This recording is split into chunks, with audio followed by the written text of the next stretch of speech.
What's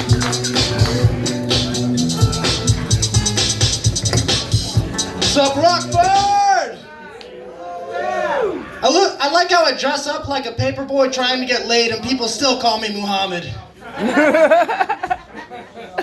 yeah, it's nice coming down here from Wisconsin. We'll just get it out of the way. People are like, hey man, your name's Richard. Anyone ever call you Dick before? Yeah, there you go. Yeah, usually depends on what I talk about. So we Packer fans here or what? Yeah, fuck the fucking Packers. I'm so glad to get out of Wisconsin away from those goddamn Packer fans. They're the most fucking obnoxious human beings on the planet. They paint their houses green and gold. They paint their dicks green and gold. They paint their babies green. I don't even have a joke. I'm just venting at this point. But fuck it. I'm a comedian. You guys want to hear a joke? Yeah. How come people in Wisconsin drive so slow? Because they're daydreaming about being fucked by the Packers. Called the gangbang, motherfucker. Woo! I like how you do it in Rockford. I just call it a Saturday night. Anyway, hey, but yeah, dude, fuck them, dude. I'd rather deal with a skinhead than a cheesehead any day. Because when I encounter someone who's racist, one of two things happens. The first one is they tell me to go back to a country I've never been to before. My name is Richard Garcia. I'm Mexican, and people keep telling me to go back to India and Pakistan. I don't want to go. I've never been there before. I'm scared. And the second encounter I have with racist people is nothing, because they just keep quiet or they keep it a secret. There isn't a single goddamn secret Packer fan on the planet. Hey, fucking men. Like, we all have that one uncle at a barbecue that takes too many shots and starts saying, you know, those people and back in my day. But you're never gonna get too drunk at a barbecue and say something like, all right, now, I'm about to speak the truth. And I don't care if it's politically incorrect, or who you love, or where you've been, but the truth is, Aaron Rodgers has the best hands. Aaron Rodgers has the best hands. That's all I fucking hear up there. I've never seen so many men compliment another man on his hands. The only time I'd ever compliment a man's hands is if it's covering the mouth of a Packer fan.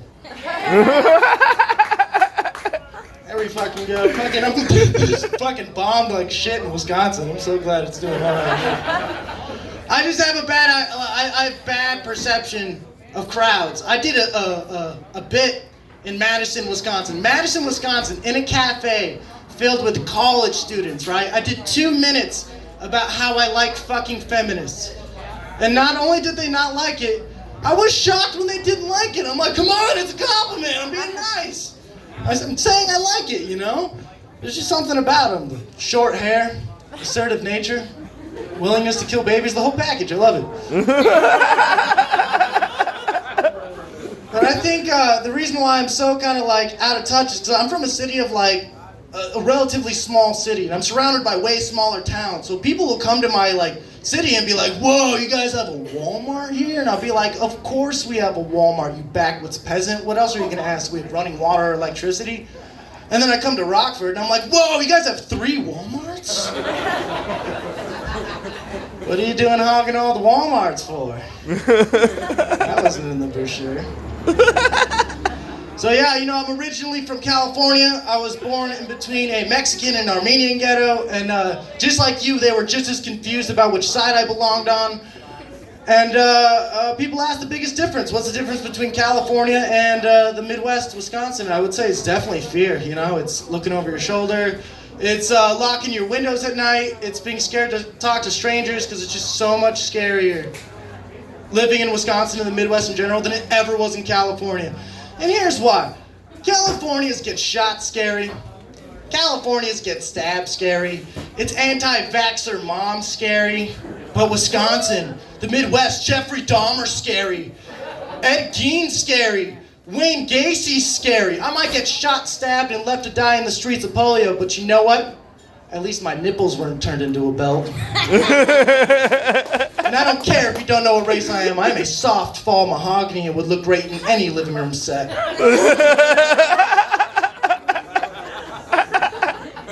Anyone here date someone with a kid before? Yeah. Yeah? It was real quiet, yeah? Yeah, you know, I asked this one girl out, you know, she dropped the baby bomb on me immediately. I was like, hey, would you like to go to dinner sometime? And then she's just like, yeah, I gotta get a babysitter first. And I'm like, fuck, she has a kid. which is totally fine for two reasons. One, I am so ready to be a dad, and two, I am so ready to skip the first 4 years of any child's life. And I was so confident. I was so confident on our first date. You know what I brought up? Dungeons and Dragons, that's right. What's wrong, babe? Too much baggage for you? I wasn't really sure what she was either. So I asked her, I'm like, I looked on her Facebook, it said you lived in Hawaii. Are you Hawaiian? She's like, no, I'm half black. But my daughter's Hawaiian. Oh, you don't have Hawaiian in you. You've had Hawaiian in you. Which is fine, though. I don't really care. I'm not self-conscious about it at all. I don't give a shit. We can have Hawaiian pizza again. We can have pineapple on our pizza, because who gives a fuck about taco pizza, right? You want to watch Netflix? Okay, we can watch Moana. Coco's a perfectly fine movie. We can watch Hawaii 5. We can binge watch Hawaii 5-0 and eat Hawaiian pizza all fucking night. Anyway, that didn't work out. Couple reasons. She comes up to me one day and she's like, hey, my daughter's been saying some inappropriate things. She's saying she's got it from you. I need to have a talk with you about how you speak around my daughter. And I said, you know what, fine. But then you need to have a talk with your daughter about how not to be such a snitch. You know, I think it's cool and all. You spent the first 4 years of her life teaching her how to talk. Now you gotta teach her how not to talk. I mean, like, there's gotta be a children's book out there somewhere, right? Like a Curious George book where Curious George gets locked up in a zoo and the zookeepers try to bribe him with bouncy red balls and bananas. But he doesn't break. He's just curious about why you're questioning his loyalty. There's a Dr. Seuss book out there, right?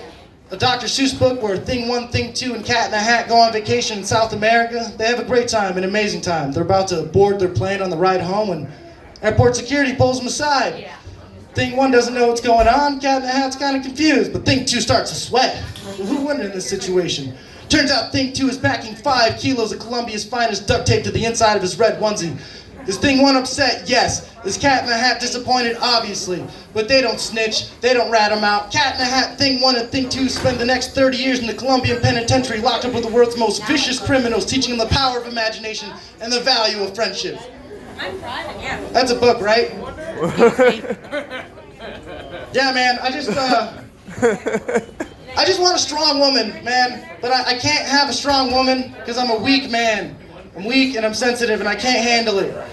And I'm just sick of girls these days, like, you know, complaining all the time. You know, they're like, oh, I'm hungry, but I don't know where I want to eat. Here, let me see if I fuck this up. Oh, ISIS beheading. All right, that one can go. Anyway, yeah, you know, I'm just sick of, you know, girls complaining all the time. Oh, I'm hungry, don't know where I want to eat. My phone is dead. I remember I fucked it up super bad one time. I walked into a bar, and I saw this girl, and she was staring at me, so I started staring back. I'm like, hey, what's up? And then I realized she wasn't staring at me, she was staring through me. She had bags in her eyes and a 1,000-yard stare. She was sitting next to some dude she clearly wasn't with. She started taking sips of his vodka Red Bull when he wasn't looking. That's who I want in my life. That's a survivor. What's she gonna complain about? Not knowing where to eat? She's lived off of nothing but vodka, Red Bulls, and Newports for the last 3 days. What's she gonna complain about? Her phone dying? 3 of the dudes on her neck are dead. So I did what any guy does when he's into a girl. Research. I went on Facebook, but I didn't know her name, so I went on my local police department page, started skimming through mugshots. Something, left a baby at a Walmart, whatever. I found her page. So I click on her page, and in her About Me, the part she wants everyone to see, here's what it said. All right. I ain't finna fight no bitch over no man, cause I'm gonna go beat your ass and go back and fuck him again. I do not have enough badges to control that Pokemon. I mean, what's gonna happen? We go into a bar, some girl glances at me, she beats the shit out of her, I'm crying in a corner, she grabs a fistful of my hair, looks me dead in the eye and says, come on, pussy, you about to eat mine, and drags me out of the bar. Alright, everybody, thank you so much for your time. Fuck the Packers! Fuck the Packers!